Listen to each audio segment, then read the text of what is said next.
So today I'm with Vinny. Vinny, how old are you? I'm 27 years old. Vinny, how long have you been using blues? I've been using blues for close to 4 years now. So 4 years ago, what got you started with blues? What got me into it was I went through a pretty traumatic divorce, is what I feel like. Me and this girl, we were together for close to 10 years, and we married after 6 years. And we went through our issues and everything. We grew up together, and we had our issues like everybody else does.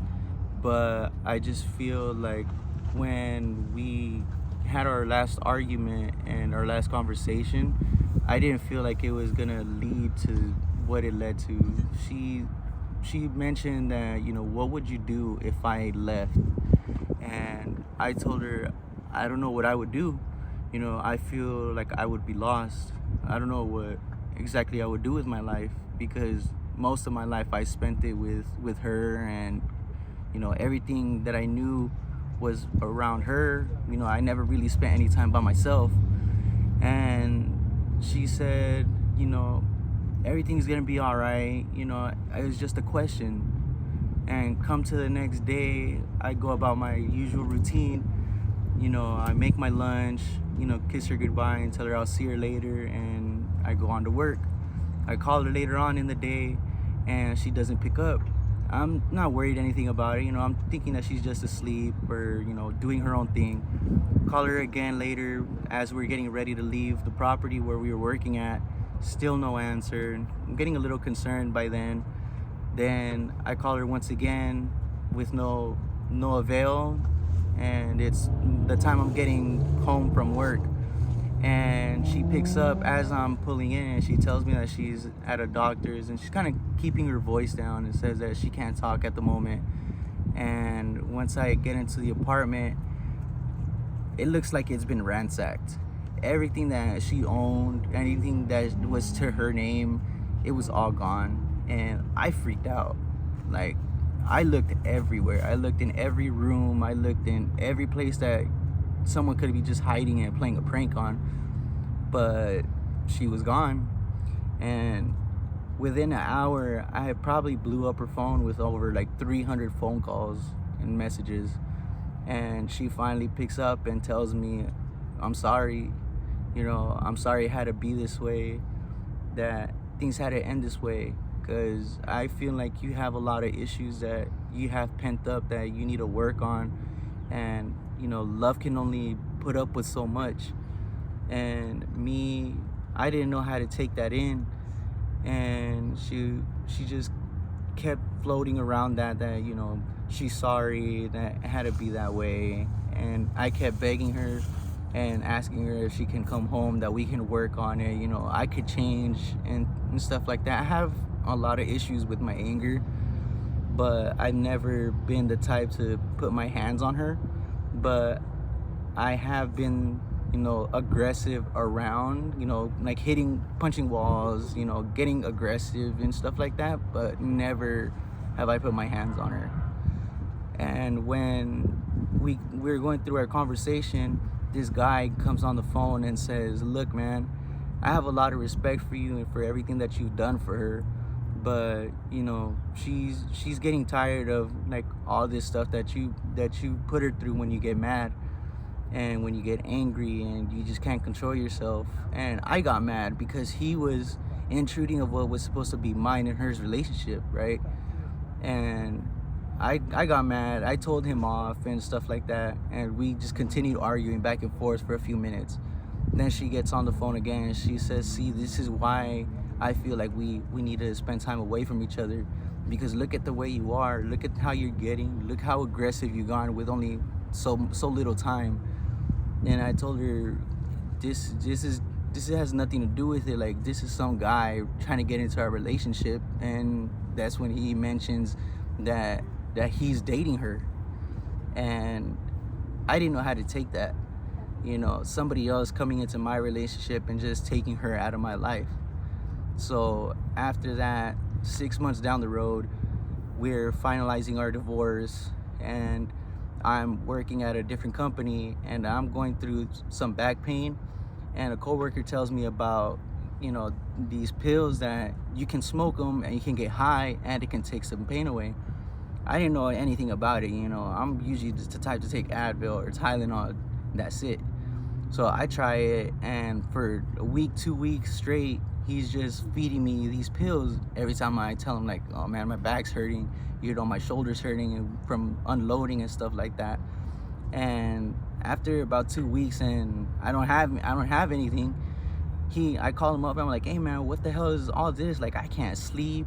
I'm getting like anxious and stuff like that. Like, he's like, oh, you're going through withdrawals. I'm like, what the hell are you talking about? I'm going through withdrawals. Like, what the fuck have you been giving me? And that's when he tells me he's been giving me pills, like they're called perks. And I was like, well, what the fuck do I do? And he's like, give me like 15-20 minutes and I'll be over at your house and I'll be able to get you well.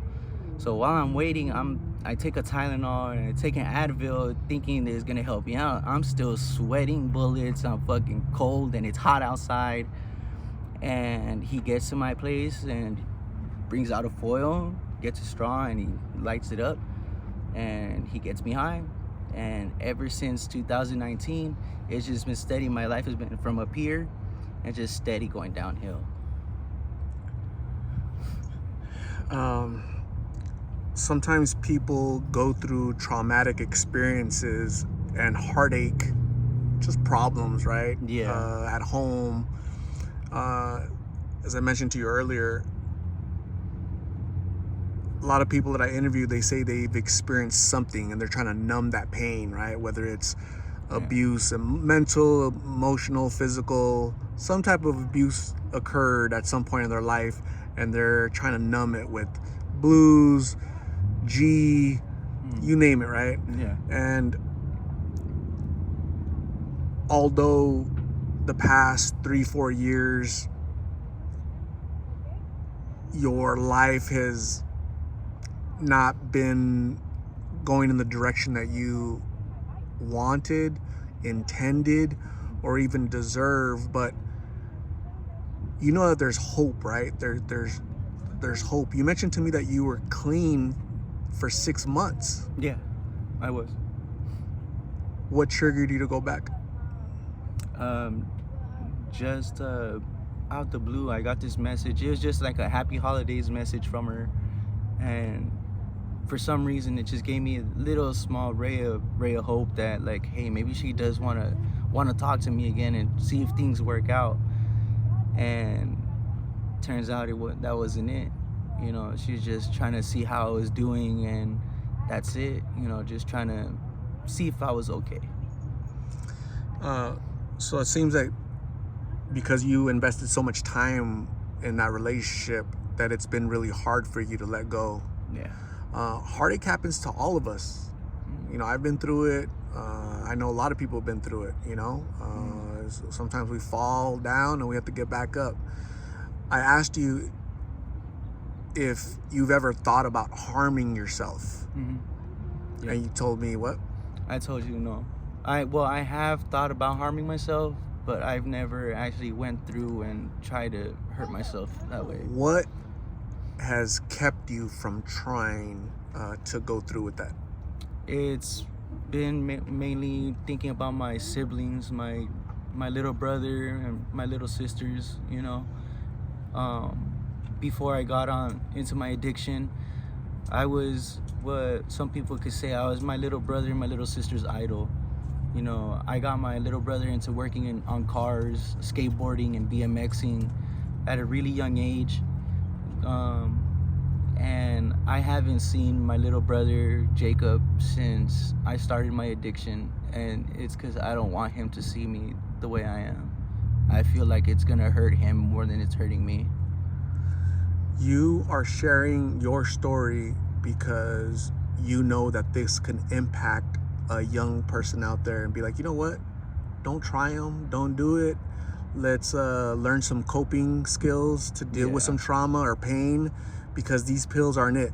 Yeah, I've even mentioned that to some people, like that they're going through stuff and they're like, hey, what I've heard about these pills that they call them perks or they call them blues, and once they say that, I'm like, don't even try it. And taking it from my experience, don't. You're gonna do the dumbest your life. You're gonna go in and out of jail. Anybody that's been on them, they're gonna tell you the same thing. You're gonna go in and out of jail. You're gonna suffer. And you're gonna suffer. What's the age of your youngest sibling? He's only 14. The youngest person I've seen out in person, out in the streets, smoking these pills was 13. How would you feel if your young brother was out here in the streets doing this? How would you feel? I'd be broken. Honestly, it'd break me, because I wouldn't know what to do. Honestly, I would be trying my best to help him and get us both off of it, but it would hurt me to see him like that. It would spark something in me that I can't even fathom right now if that were to happen. Vinny, I want to remind you that you've defeated this before. You were 6 months clean. Yeah. Unfortunately, there was something that triggered you to go back, but you've defeated this. You seem like a really strong young man. You seem like you're a nice guy. There's a good-hearted young man in there stuck. Don't forget about that. Don't torture yourself for the mistakes you've made in the past. Give yourself an opportunity to succeed, to return to being the big brother that your siblings need. This world is rough. This world is hard. So let them see the big brother that's gonna come back, return home, and help them navigate, their growing up, right? So I want you to know that I believe in you. You matter. You're important. Okay? And I see a lot of good things in your near future. Okay? So I can't wait to see an update from you in the near future. And you're telling me you're doing better. You're working. You got a new relationship. You're helping your siblings, your family, and you're getting out of this madness, this cycle that you've been stuck on for all these years. Okay? Yeah, it's hard, but I'm trying my best. I still make my mistakes here and there, but at least I get up every day and I tell myself it's a new day. It's a new day to do better. Absolutely. You have a positive outlook. There's still hope in your eyes. I can sense it in your voice, and I think you have a bright future. You just have to give yourself more motivation to get clean again. Okay? Yeah. So I'm gonna give you my card with my number. We're gonna stay in contact. Yeah, that'd and be awesome. I'm gonna keep pushing you. Okay? Thank you.